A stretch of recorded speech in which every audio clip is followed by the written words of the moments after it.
We need, as an institution, to focus on our greatest gift to this rapidly changing world in great need of wise and moral leaders. And that is not only to equip them to follow the data where it leads, to reflect critically upon it, and to reserve judgment until all information that can be gathered has been gathered. We also must depend on you having your own moral compass and knowing right from wrong.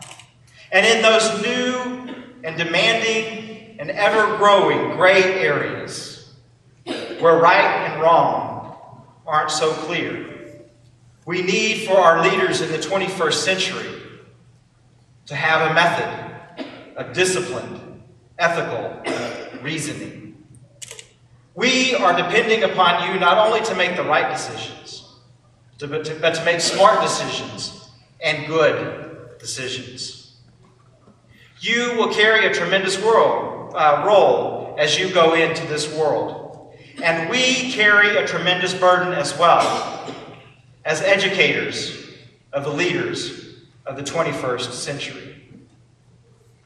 But as we cross over this threshold, as higher education is changing, and as Centenary College is changing, it is up to us to define what it means to educate wise and moral leaders for the 21st century.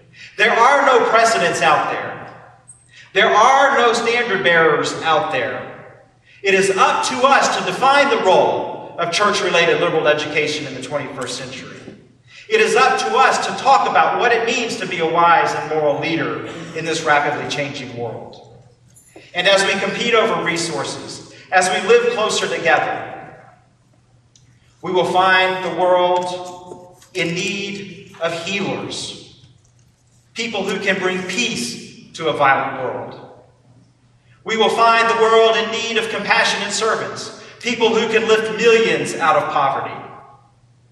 We will find the world in need of those who care deeply about this planet, the God-given resources of which we are stewards and over which we will increasingly fight.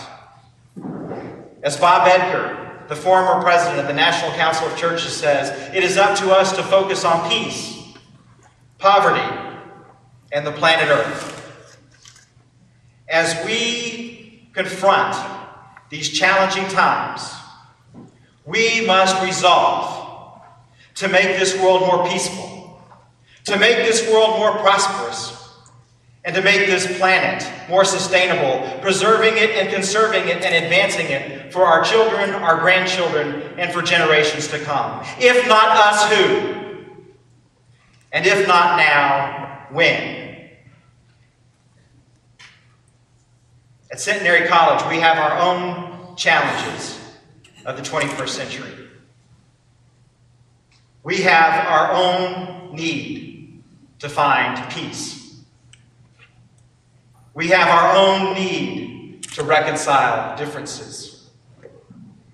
We have our own need to find the wisest, ethical deployment of increasingly scarce resources.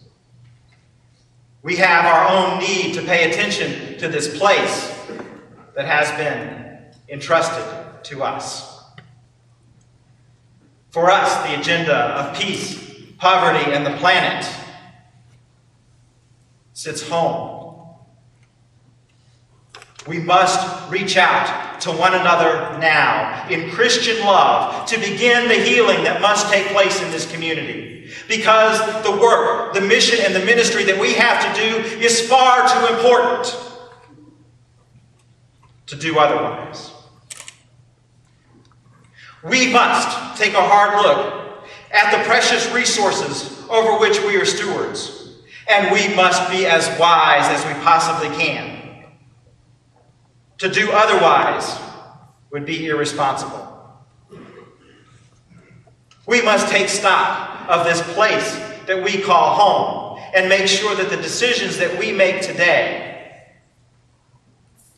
do not deprive generations in the future of God's creation.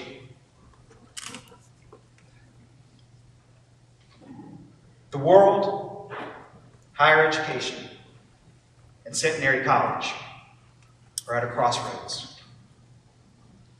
We have an enormous opportunity to fail.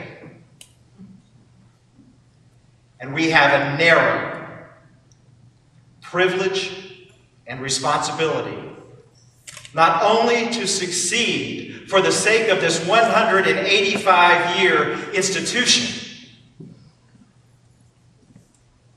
but we have an enormous responsibility to succeed for the sake of a peaceful, a just and prosperous, and a sustainable planet. The world needs wise and moral leaders in the 21st century. There is no better institution equipped than a church-related liberal arts college to prepare wise and moral leaders. And there is no better church-related liberal arts college to define that role in the 21st century than Centenary College. We gather in this place to begin our school year. We gather in this place to begin the college education of the class of 2013. We gather in this place to begin now to define the role of church-related liberal arts education in the 21st century. We gather in this place, the heirs of a legacy that is 185 years in the making. And we give thanks for the chronicle that Dr. Lee Morgan has left us. And I challenge you to read that book, especially to read the chapter titles, and reflect on the Civil War. Reflect on the closing of two institutions and the merging into one. Reflect on the Great Depression. And read how Centenary College not overcame those challenges, but also redefined itself and redefined higher education in the process. A biography of an American academy, at this point, is only 14 chapters long. We are co-authors, students, faculty, trustees, staff, alumni, friends alike, of Chapter 15. Chapter 15's title is Centenary College, and no other college or university in this great country, Centenary College, defined church-related liberal arts education for the 21st century.